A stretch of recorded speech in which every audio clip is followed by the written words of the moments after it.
Okay, good morning, everyone.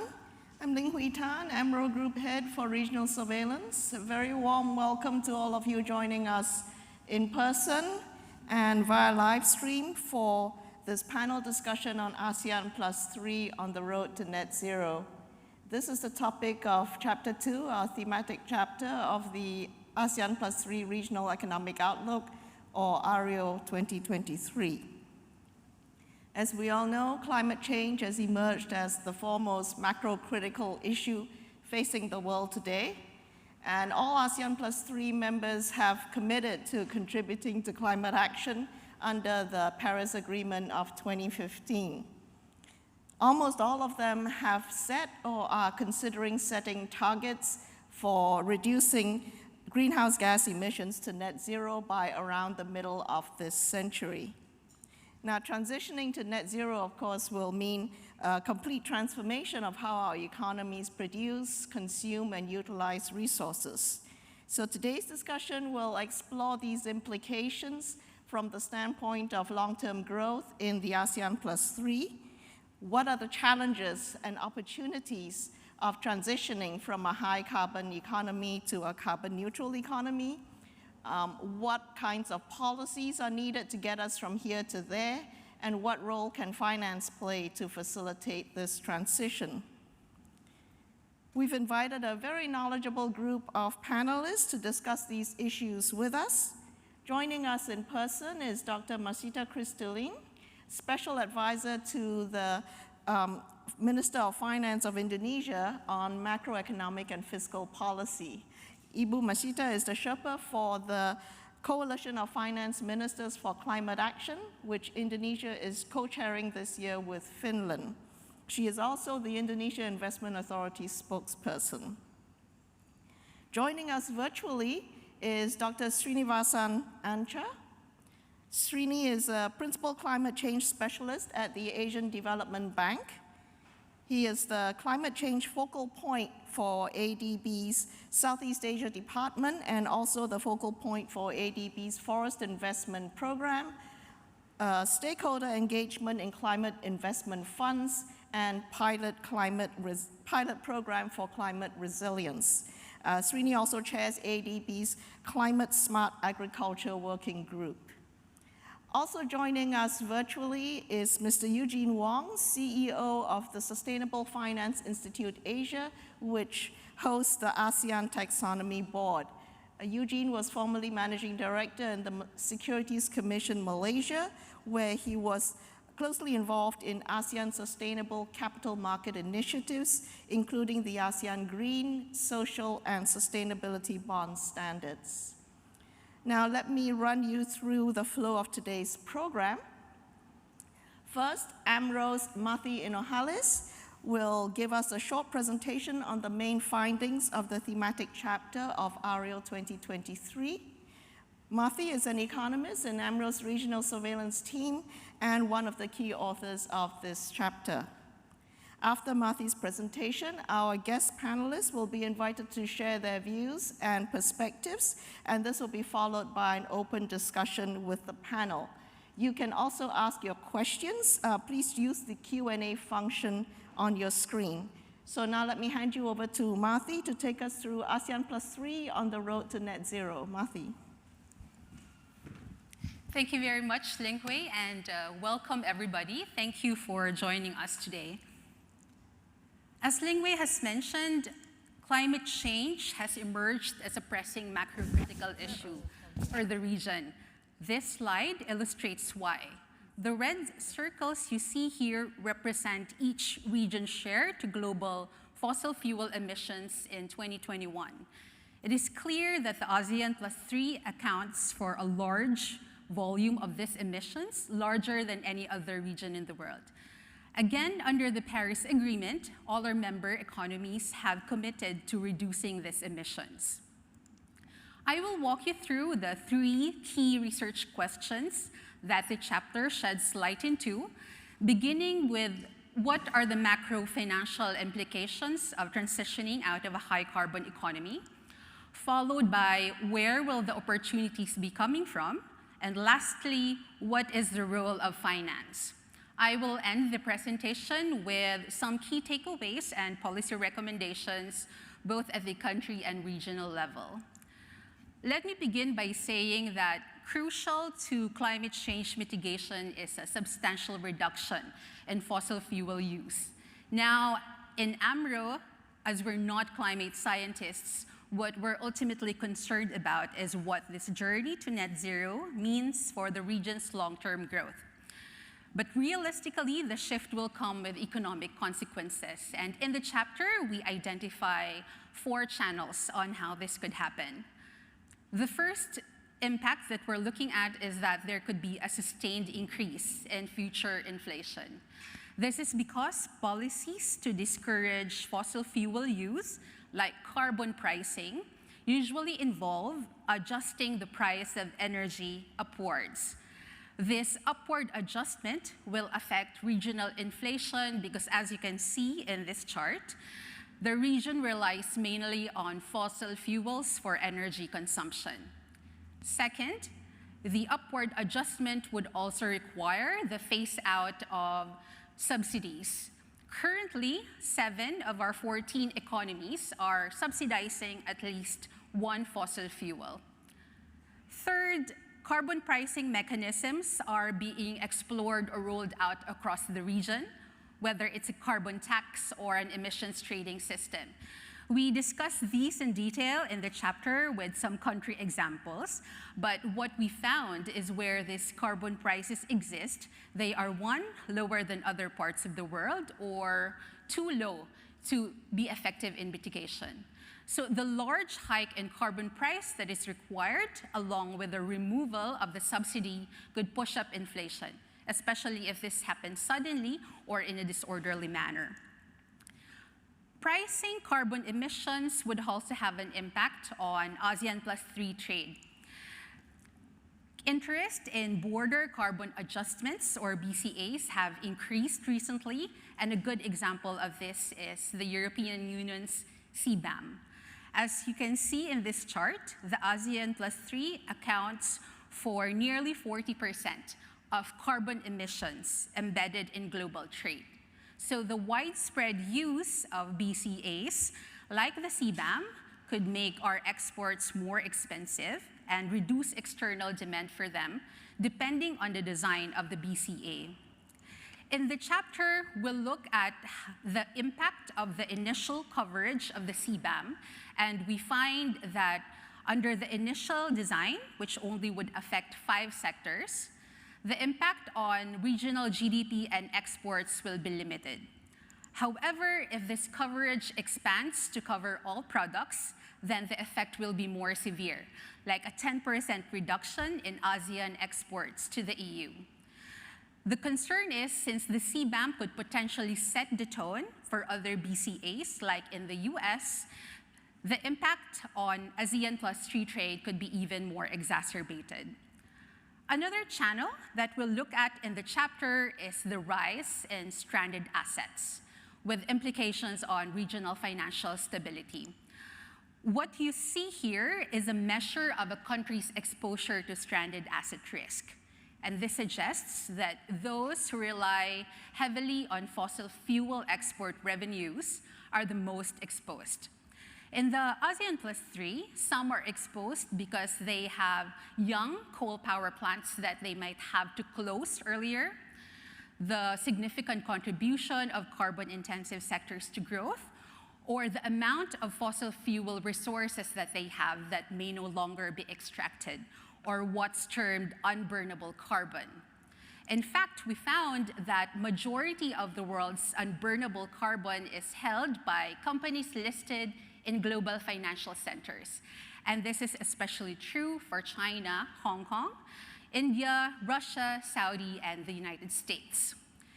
In terms of the banking sector, the region's banks also face transition risks, as you can see here. In fact, some of our banks are the largest underwriters or funders of global coal projects in the last 3 years.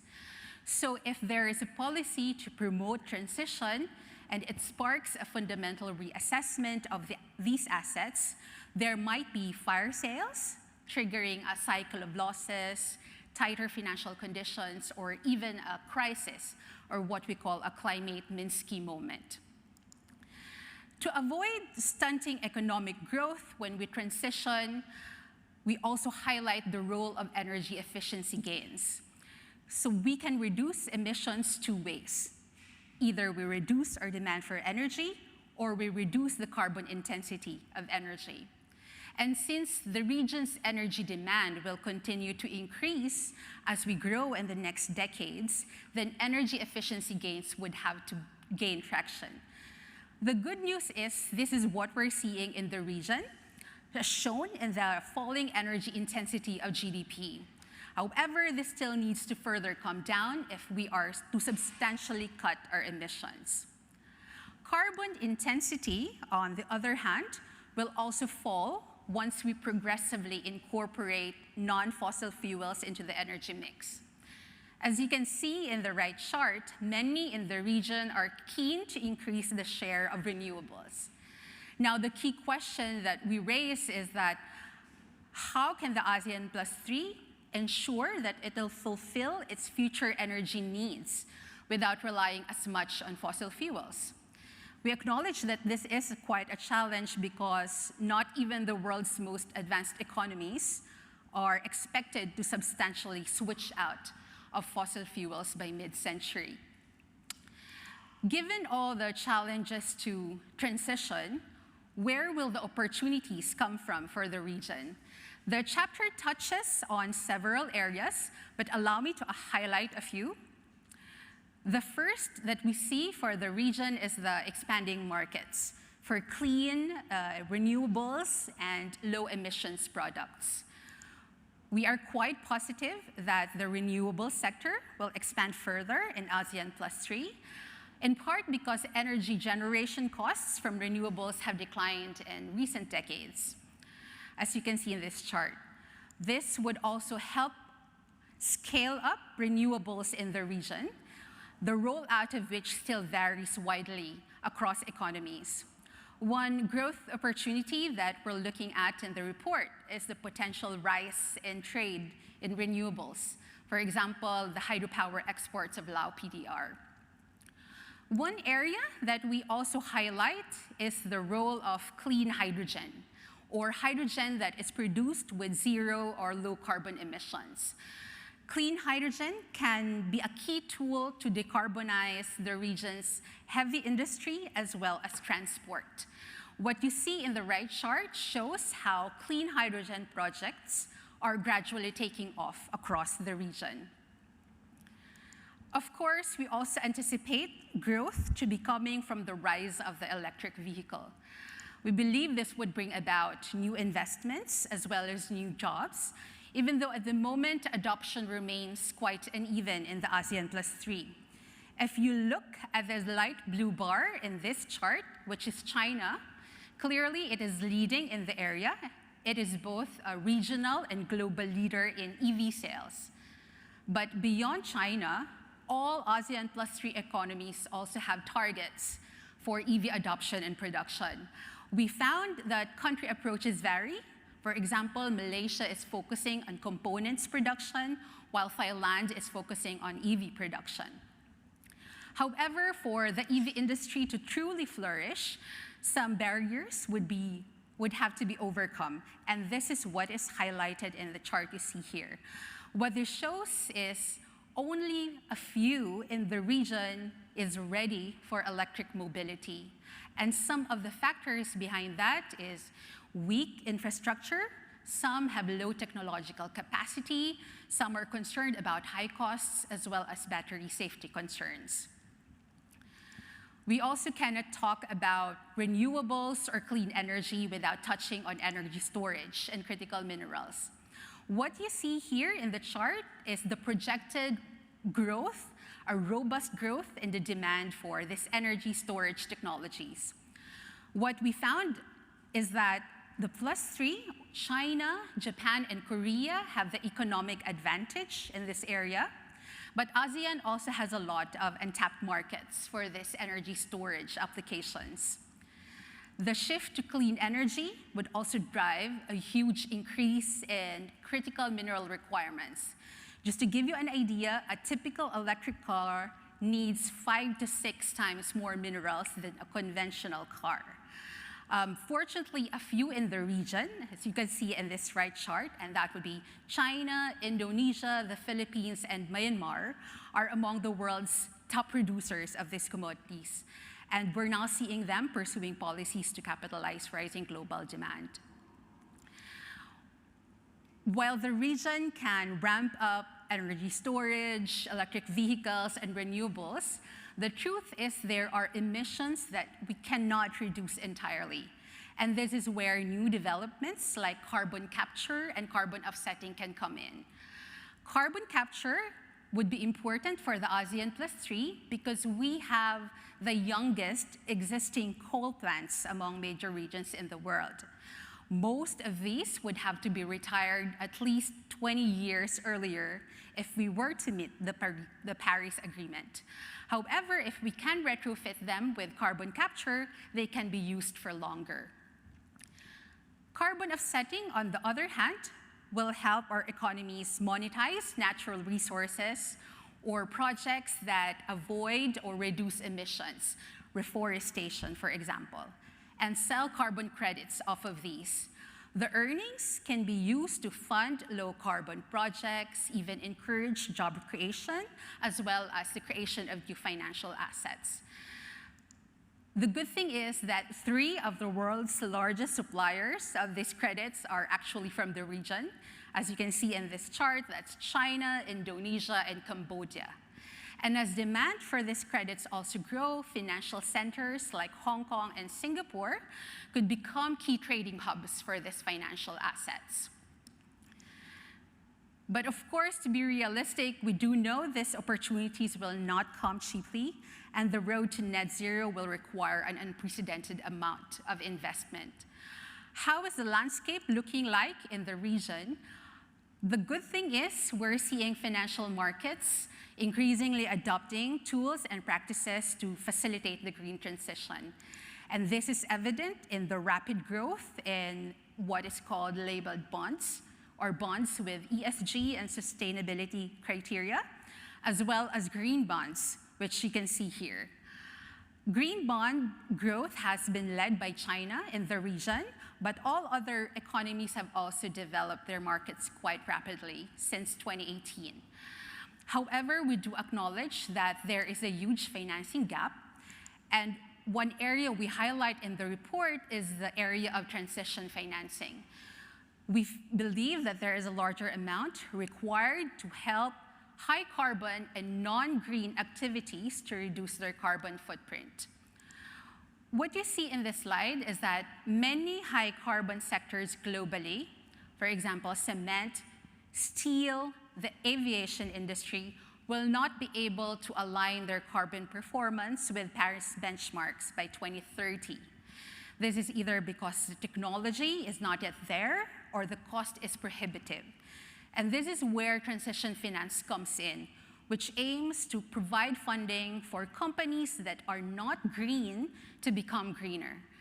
And this is especially important because some of them are unable to qualify for green finance or green loans under the current definitions. In the region, the outstanding volume of transition bonds has actually tripled since it was first issued in 2017.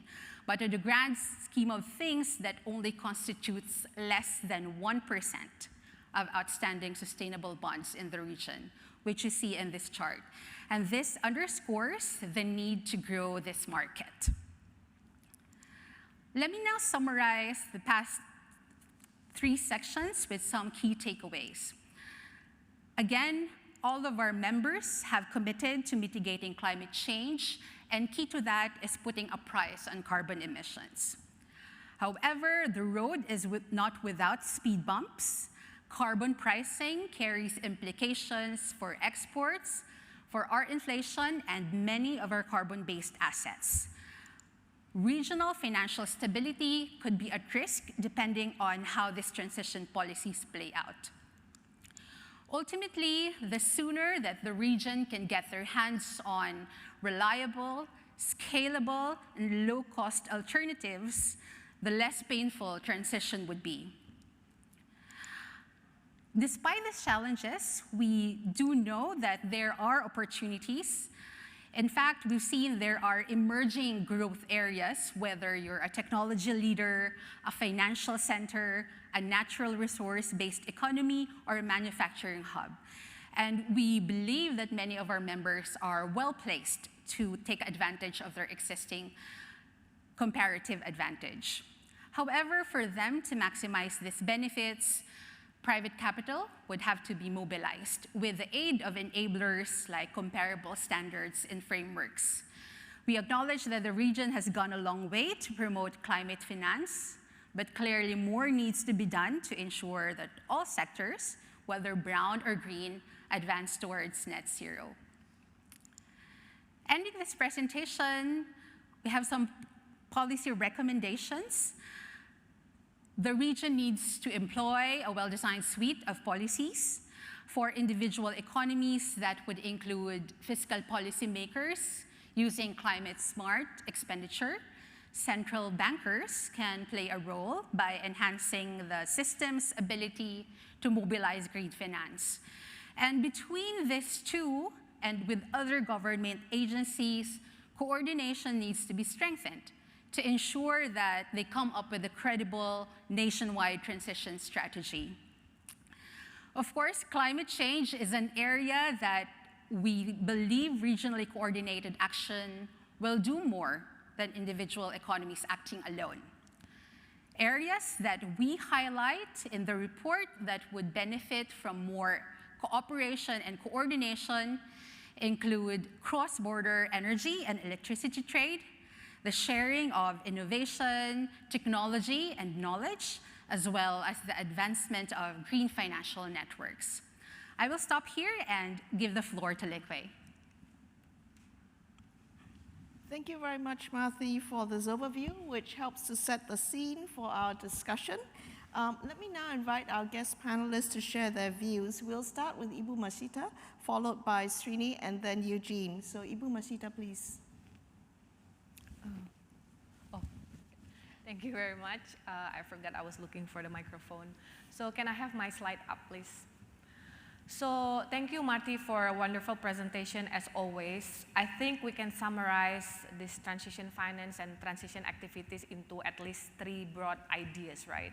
The first, you have to work on the country level. So the country has to have a project or ownership of policies that is country-owned and country-managed, so it's really under the control of the country. And number 2 is at the project level, because sometimes when countries start working on something, we talk about macro, we talk about the big stuff, and then when we have to actually start doing the project, the pilot project, then we ask ourselves the question, how do we get the finance? It's supposed to be on the setup of the policy, right? So those number 2. Number 3 that I will discuss later in my presentation is at the global level. This, even a country as progressive as some of the countries, I think Indonesia is included in this transition activities sphere, is that without the global change in standard and interoperable system, then it's impossible for country to do this climate action by itself, as we know it's a common good or common bad, depending on how we see it. Next, oh, yeah, okay, I forgot, I have it. Okay, so for Indonesia, I'll tell you about number 1 first. It's the country perspective. So Indonesia, we would like to transition to net zero for the electricity sectors. The target is 2050.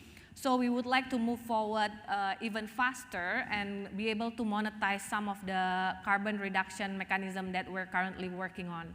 But the issues with Indonesia, in addition to these goals of a regular energy transition mechanism, is that we have 17,000 islands, and in some of the major islands, we actually experience an oversupply of electricity. In the island of Java, it's quite significant, for example.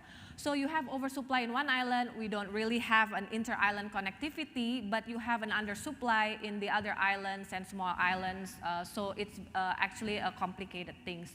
So the regular setup for energy transition mechanism, which were announced with the ADB during the COP26, is that usually you would phase out some of the brown energy, and then you would build the same capacity in the renewable energy, right? So it's 1-for-1, or if efficiency of the energy use increase, then it's not exactly 1-for-1 because now we need less energy for the same amount of development.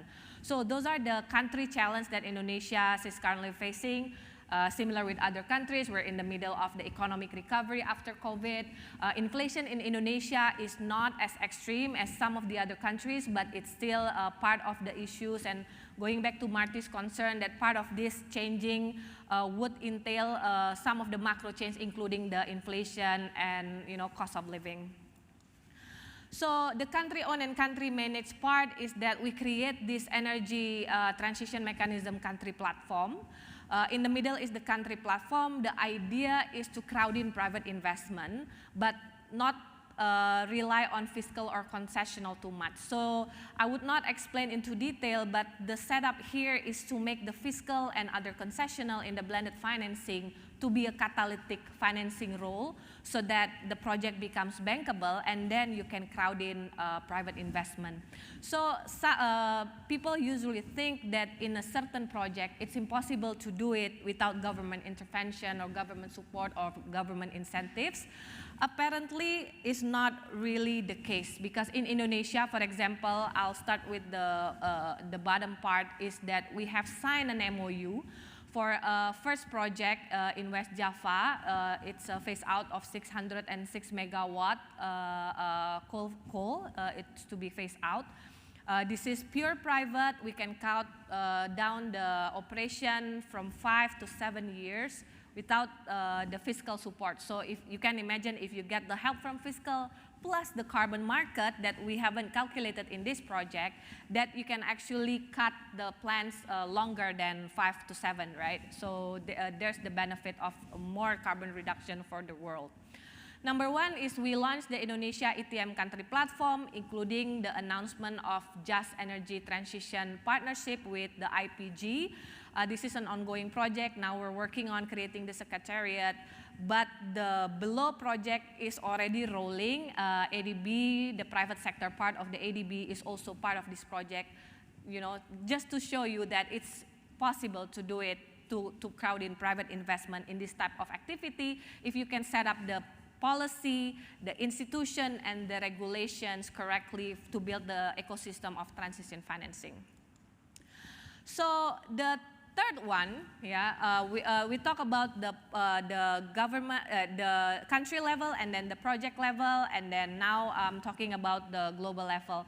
So institution, we of course need an institution that's interoperable. The standard, the registry and verification body needs to be accepted everywhere, because carbon market, we are hoping to be able to sell and buy borderless. And then for the global and policy standard, we need other standardized things, including not just institutions, but things like taxonomy. I wouldn't go into more detail on this because I see my colleague Eugene is here. But basically, we in the ASEAN has worked on the ASEAN taxonomy to change it on the version 2, that we acknowledge transition activities, including coal phase out. So we put it in the green if you would phase out faster, and then if you phase out in the medium term, then you put it in amber, and then later in red, right? So it doesn't go directly to red, because without transition activities, it's impossible for countries, especially in this situation where interest rate is going up and countries' conditions are still in the recovery period, that you put too much burden on it. Yeah. The third is also domestic regulation. Part of this, in Indonesia, we have set up the regulation for carbon market, carbon tax, and transition finance regulation. This is the part of country ownership and country managed stuff. So transition finance at the global level, if we look at the other standard, of course, this is not an exhaustive list, so maybe there's more, and in fact, there's more that we don't put here. But the EU has actually launched the extended environmental taxonomy in March. They also already have the extension to activities that support urgent environment transition. In the ASEAN taxonomy, as I mentioned, we have launched the version 2 on the 27th of March last week, and already recognized this type of activity. during Indonesia G20 presidency, we have worked on the Sustainable Finance Report, where we explain the set of voluntary and high-level principles for jurisdiction and approach for transition activities, and including the policy levers to support it. And we see some from the Japan and from Standard Chartered and also DBS Bank. The private sector has also already set up their own taxonomy so that they can manage the lending and avoid the greenwashing activity or even the greenwashing allegation. I'll skip this because Eugene is here. So what to do at the global level? To be able to make the project bankable, as I mentioned, in the Indonesia case, for example, we're creating a policy incentive in the blended financing way that catalyze the project to be able to crowd in private investment, right? But the private investment at the global level, as Marty has explained, they didn't recognize these transition activities as green, or they cannot even invest on this type of activities. So together, Indonesia, other countries, and also the global has to develop a high quality, high integrity transition asset, not just green asset. The project needs to be real, it's a real project, so there has to be a mechanism to verify it. The additionality component is also important, otherwise we cannot monetize it in the carbon market, and it can receive the allegation of greenwashing. So we really need to be able to prove that the activity is actually reducing emission if we compare to business as usual, which is a definition of transition activities. It has to be measurable. So we know that in the green market, we still struggle in combining all the methodologies and reporting standard in the world. So transition is even more challenging because the global work is starting to discuss about this. So I think this is the future. Independently verifiable, permanent, and unique is the same as if you go to green. Whatever that you claim as reduction in carbon emission has to prove it. So this is the story from Indonesia. We're currently preparing this at the country level, but also we're trying to work at the global level in all of international fora, G20, this year ASEAN chairmanship, and hopefully in the ASEAN+3, to be able to create an ecosystem for transition finance together. We can start from taxonomy. We started from our own ASEAN taxonomy. We would like to be able to influence taxonomy around the world. And later we can start talking about this additionality, creating standards and measurement that's interoperable and accepted at the global level. I think I'll stop there. Thank you. Thank you so much, Ibu Masita. Let me now turn to Dr. Srinivasan Ancha. Srini, please go ahead. Thank you very much. Can you hear me well? Yes, we can. Okay, good. First of all, I wish to thank organizers for inviting to this important meeting. Actually, I also want to thank and congratulate the team for making an excellent presentation, Marte. And this is a timely report and also very progressive in terms of identifying the way forward.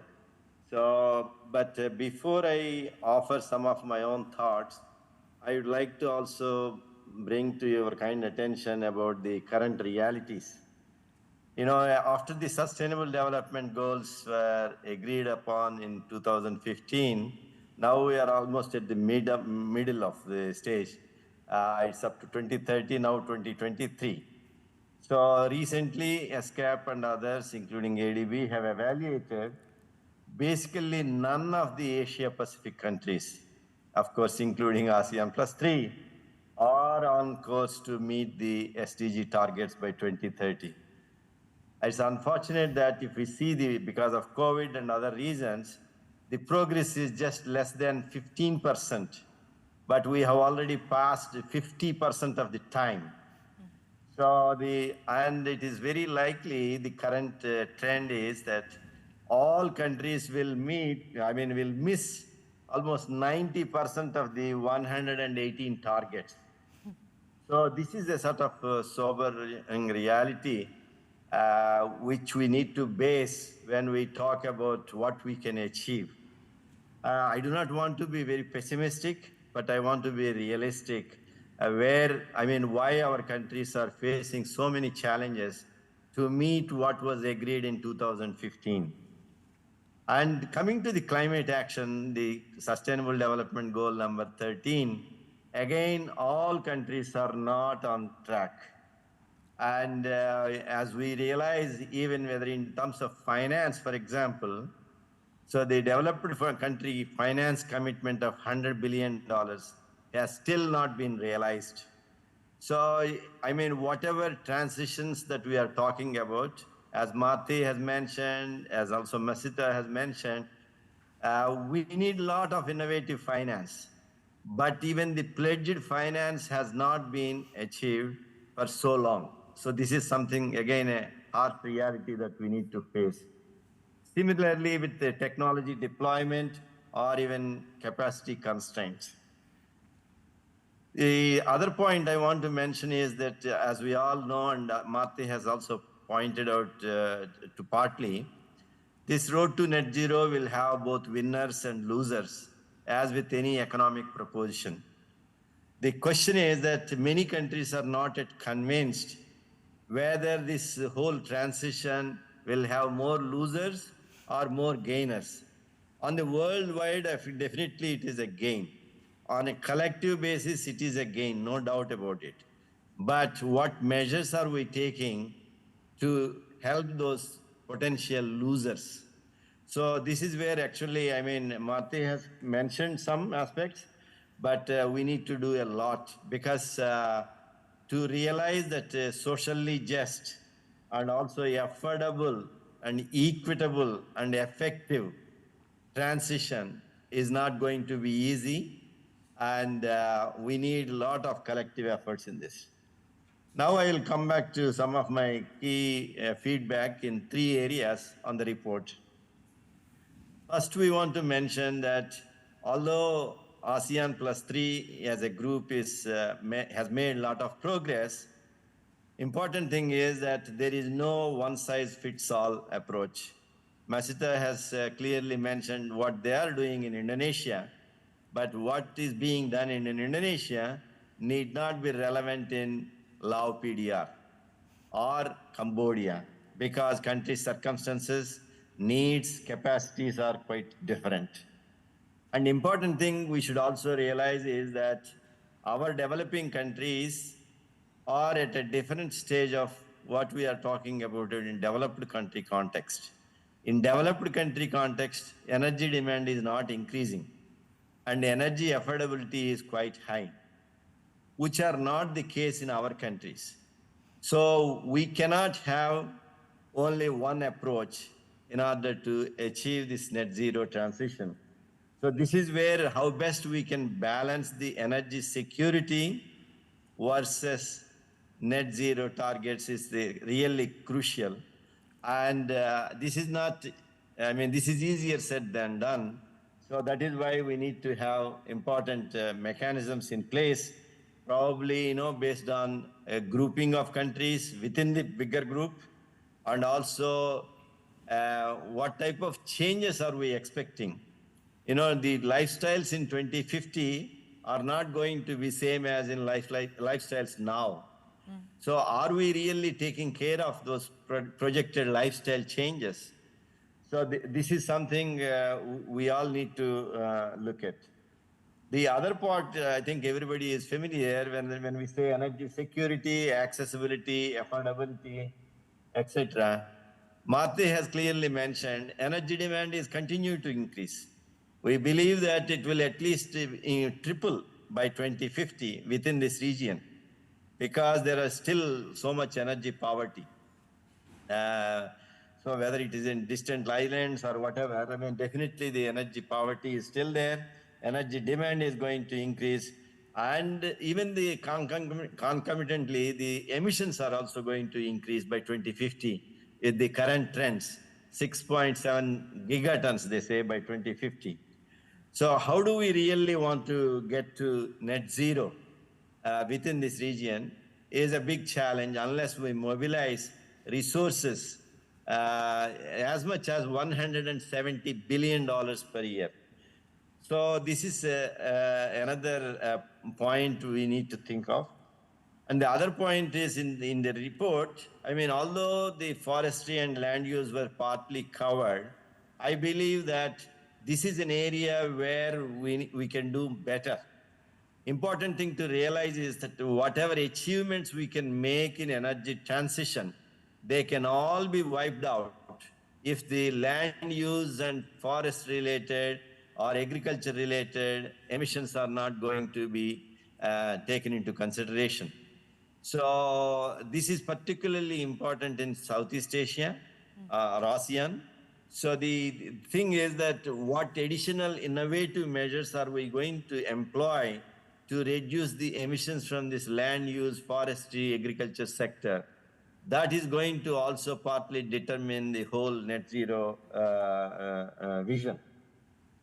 I mean, we also believe that we are looking at within ADB, I mean, what type of food security challenges will be there. And if we cannot address those food security challenges, this has a lot of social implications.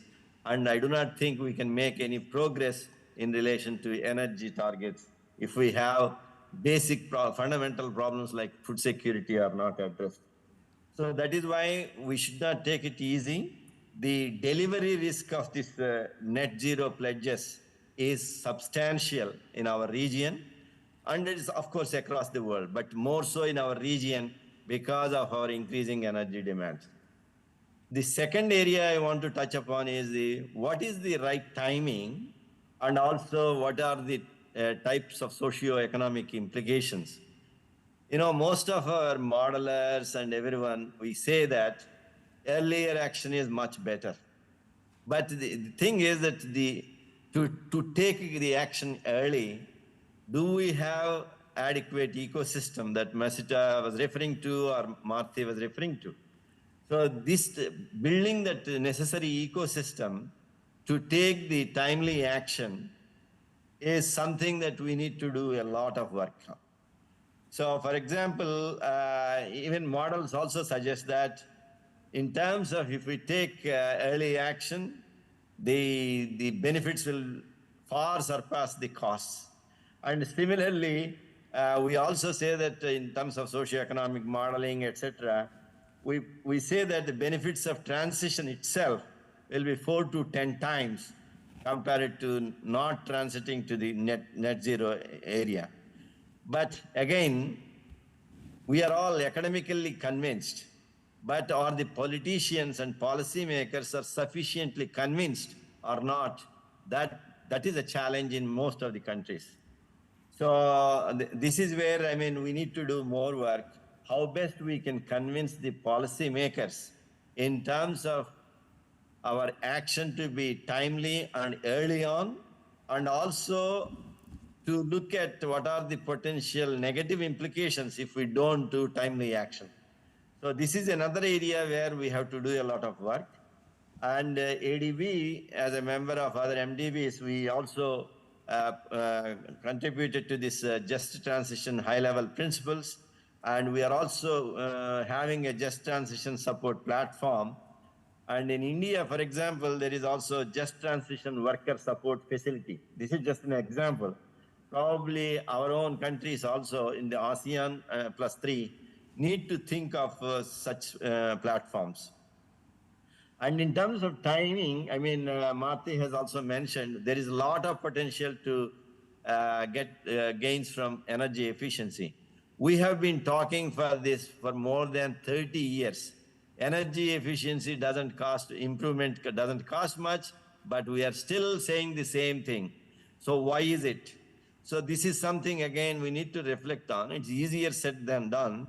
So why the energy efficiency improvements are not happening as much as we want. But in any case, I believe that energy efficiency and land use should come first. And simultaneously, we should build up the renewable energy capacity and also phasing out of the retiring of the coal-fired power plants. And in terms of the carbon pricing, again, this is not new. Since the establishment of UNFCCC and since the Kyoto Protocol came, we have been talking about carbon pricing and also emissions trading systems. We have clean development mechanism and all that, joint implementation, everything since 1992. So again, for the past 30 years, what have we achieved within ASEAN+3? I mean, what lessons have we learned from clean development mechanism? These are something that we need to reflect on. I mean, we have been saying, I mean, the global carbon price should, of course, increase. I mean, the average price is now $6, but maybe we should aim for $75. I mean, ADB recently has conducted a study. We say that by 2030, at least it should be $102. And also by 2050, it should be $203. These are all good, but are we towards what efforts are we making towards increasing the carbon price? And can we really have a mechanism in place how we are going to use the money generated from this carbon price or ETS for common goods of the individuals who are most affected? So this is where I think we need to learn some lessons from clean development mechanism. And here again, we should think about the early mover advantage. If we look at a clean development mechanism, ASEAN has not really benefited much as, for example, China or India. So why is it? And what else can we do differently now to benefit from such systems, including carbon pricing or ETS? So this is something that we also need to consider. On the subsidy issue also, there is some good progress in countries like Indonesia. But again, there is still, I mean, if we look at because of COVID and current Ukraine and other things, if we look at the subsidies on fossil fuels are several times higher than subsidies for renewable energy. Again, why is that our governments are unable to change that old habit? So this is, again, we need to really seriously consider. Finally, in terms of the way forward, I mean, there are many positive elements that were already identified by Marty. And also, I believe that we need to build on the positive momentum. There is an increasing interest in coal phase out, if not for phase down, if not phase out completely. And more importantly, in our region, I believe we have a lot of youth who are interested in this. So we need to build on that momentum and also youth dividend that ASEAN offers actually, because they are quite technology oriented. They can do it better. And also in terms of, they can help in careful balancing of this so-called energy demand and also balancing with renewable energy capacity. And finally, other points are mobilizing more financing in an appropriate way. We have many excellent ideas. I do not want to go through, I mean, because Masita has very nicely pointed out the country context. And also in terms of awareness raising, I mean, Marty has mentioned about this CBAM, I mean, cross-border, I mean, carbon border adjustment mechanism. But again, how many policymakers are aware of this? And that is where I think we need to build more awareness and also capacity building.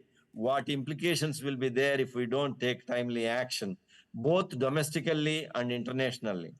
And finally, in terms of legislation, our legislation should be more agile and adaptive, either in terms of clarity as well as consistency. Still among our Asian countries, the rules, I mean, the rules for whether it is renewable energy or anything, so the clarity is still lacking. And also policy consistency is something that we need to work on further. Thank you very much for this time. I mean, thank you. Okay, thank you, Srini, for that very comprehensive set of remarks. Let me quickly move on to Eugene because we're a little over. Eugene, please go ahead. Thank you very much. Well, firstly, congratulations on an excellent report. And the bright side of being the third speaker is, of course, the first two speakers have said all the clever things, so I'll just try and fill in the gaps. I think it's very clear that we're going to need a large amount of money to address our net zero goals. And it's impossible for governments to be able to finance this. So we need the private sector to come in. But I want to pick up on the point that's very important about ASEAN, and that is we are actually a very diverse region. we have GDPs per capita ranging from 1,300 per annum to 72,000. So if you imagine the spectrum there and the different social constructs that creates, we have a very complex issue that we have to deal with. We talk about being the fourth largest economic bloc by 2030, but 10% of our citizens still don't have reliable electricity. And our infrastructure is very hardwired.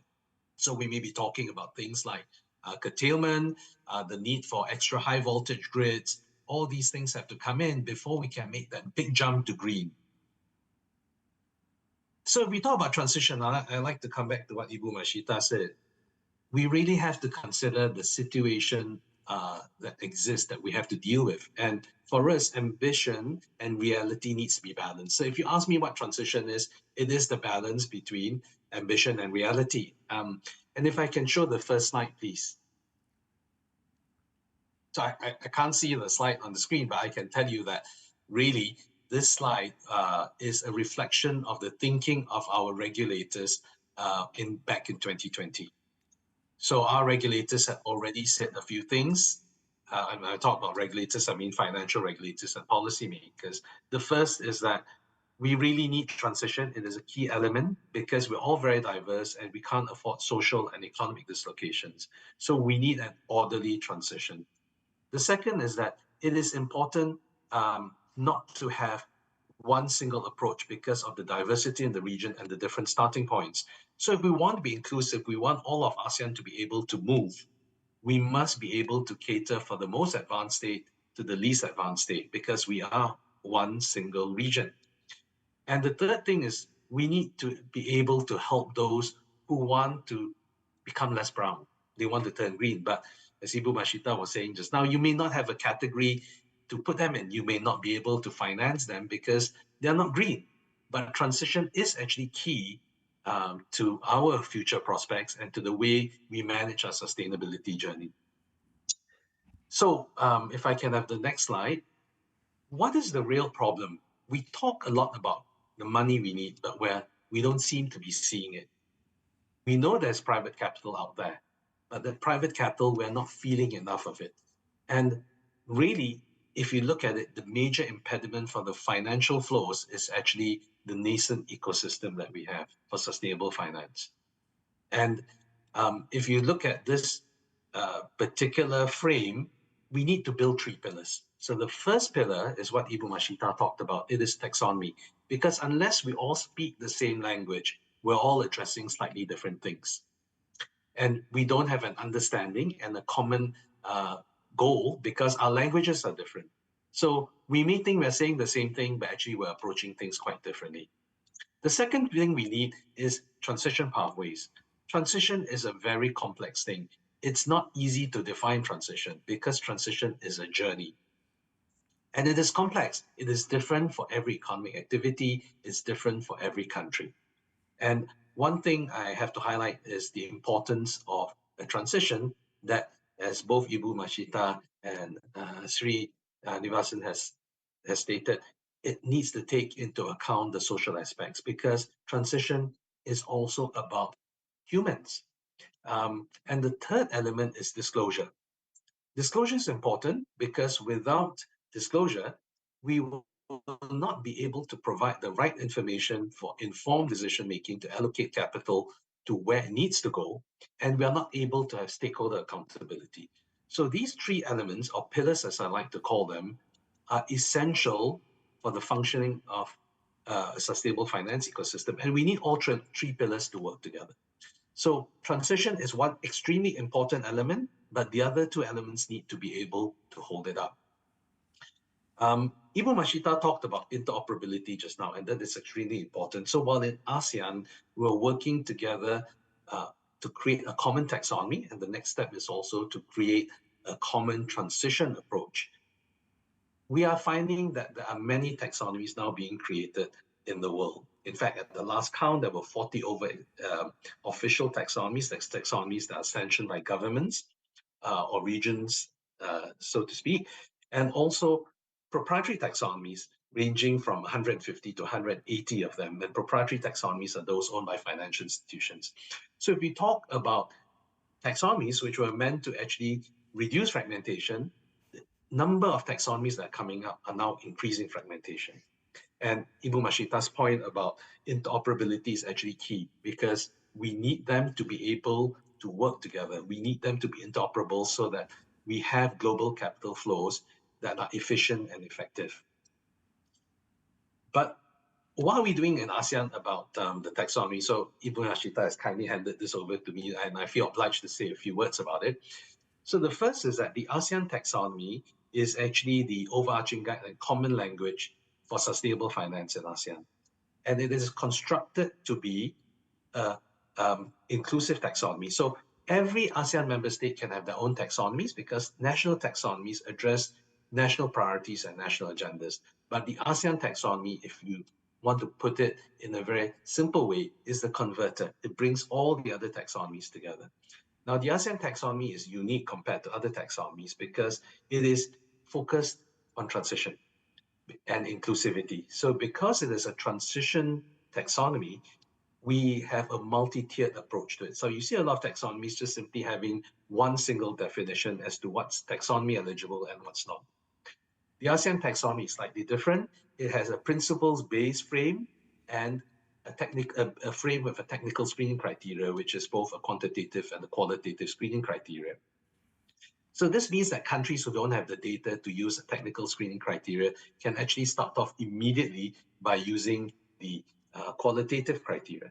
The second thing is that you find that a lot of taxonomies actually have one single threshold. You're in or you're out. This is the number, like 100 grams of carbon dioxide per kilowatt hour is the threshold. If you don't meet that, you're out.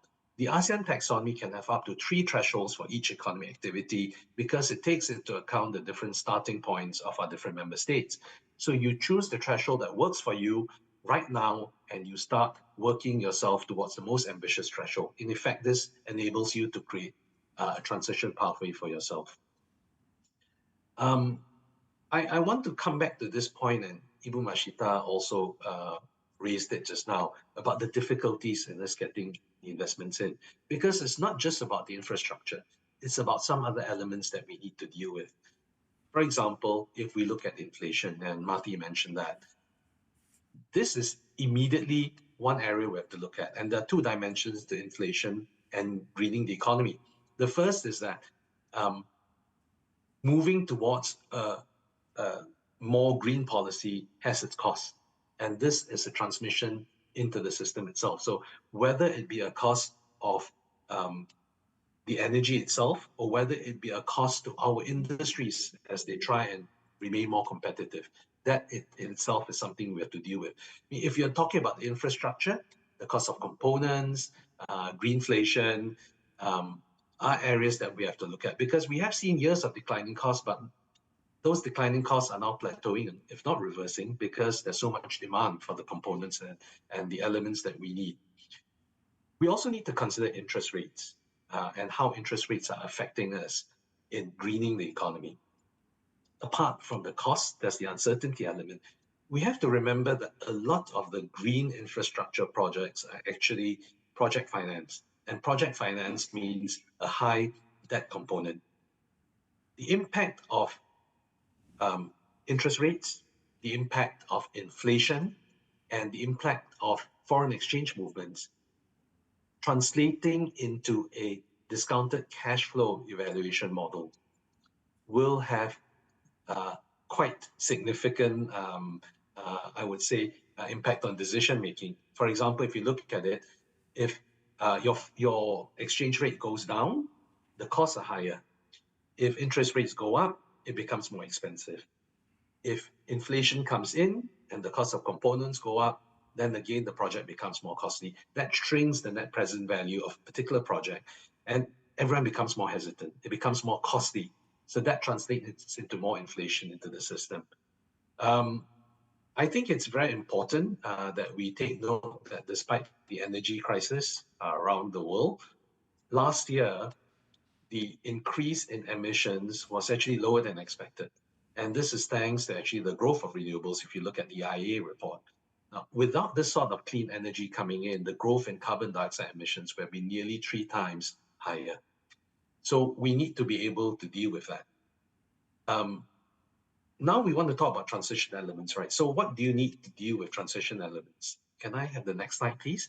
I think when we address transition, we have to be very careful in understanding that there's no single driver for us to be able to push the transition agenda. But really, because we're trying to move the capital, there are a couple of things we have to do. The first is we need frameworks, and we need frameworks to address the 3 pillars that I talked about just now. The second thing we need to do is that we need to actually have the right policies in place, because we need these policies, which are not necessarily coming from the financial sector, to incentivize orientation of capital into the right areas. And the third is we need more instruments. And one of the instruments I really want to talk about is actually de-risking. De-risking is extremely important because many of these projects you find may not fit the credit profile of traditional financing, or alternatively, because they are very localized, they may need financing in local currency. But many investors want to invest or lend in a reserve currency.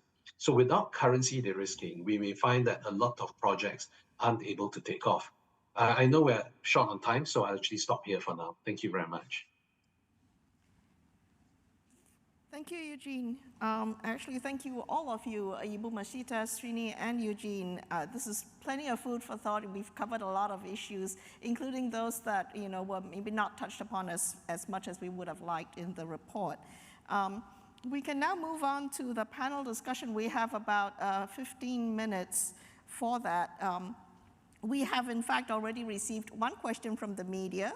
The Hanoi Times asks, how do you view the efforts of the Vietnamese government toward green energy transition and promoting a green economy compared to others in the region? So Srini, let me pose this one to you. What do you see as the biggest challenges for policymakers in Vietnam and in the region like Cambodia, Laos, PDR, and Myanmar when it comes to accelerating the clean energy transition? Briefly. Yeah, thank you very much. Actually, the colleague's question from Hanoi Times is very relevant. Vietnam has done very positive steps. I mean, it has taken many positive steps, but the challenges are also very high. I think one of the challenges applicable for many regions, I mean, many countries in the region, which is about this growing energy demand and also the need for energy delivery asset creation. So this is how, I mean, Vietnam is going to face some struggle about for some time to come, because at the same time there is a requirement to make this energy, whatever is produced, affordable for its stakeholders. So this is the first challenge. Second thing I think is the challenge related to ability to mobilize green finance within the country.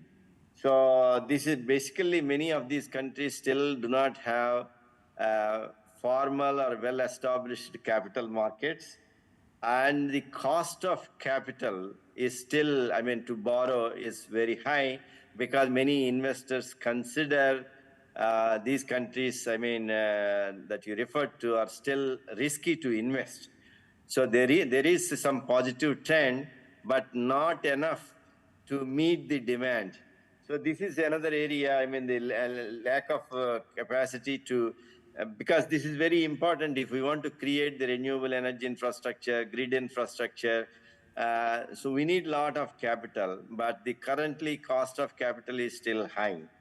The third area is in terms of the suitable or appropriate technologies that do not have a lot of I would say tie-in.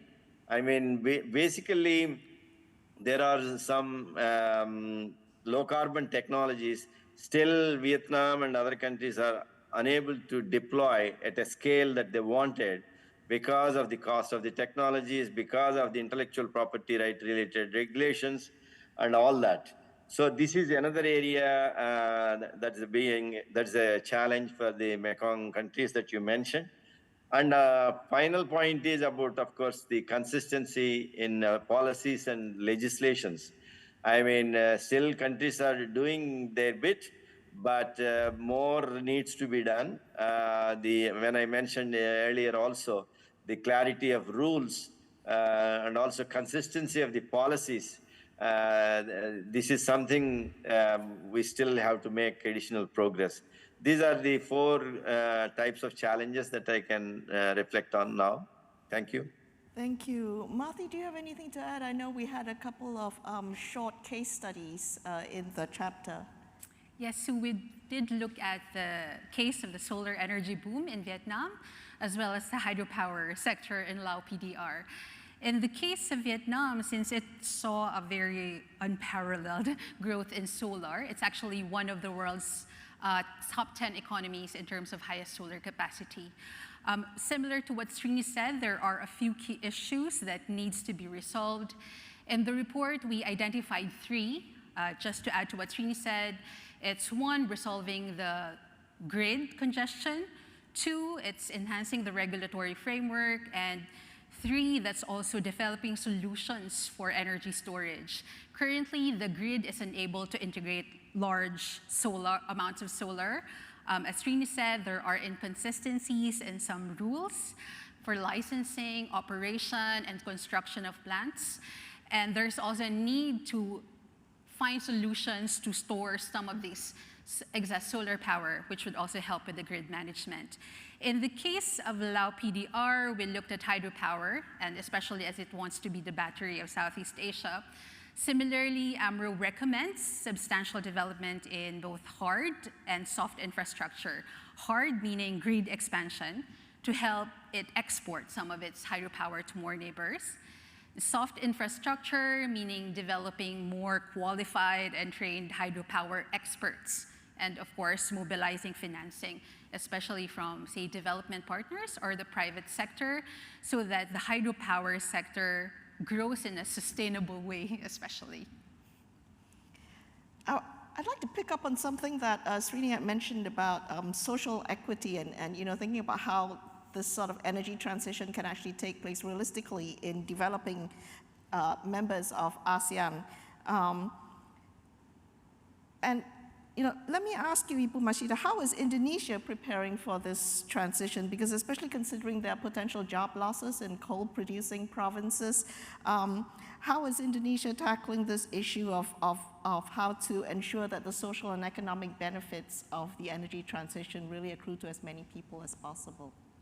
Yeah, I think this is a very challenging issues in the transition pathway everywhere. As Rini has mentioned before, we actually do in two level, right? First, we do at the macro national level analysis for social and environmental safeguard analysis. This is already started last year with the ADB.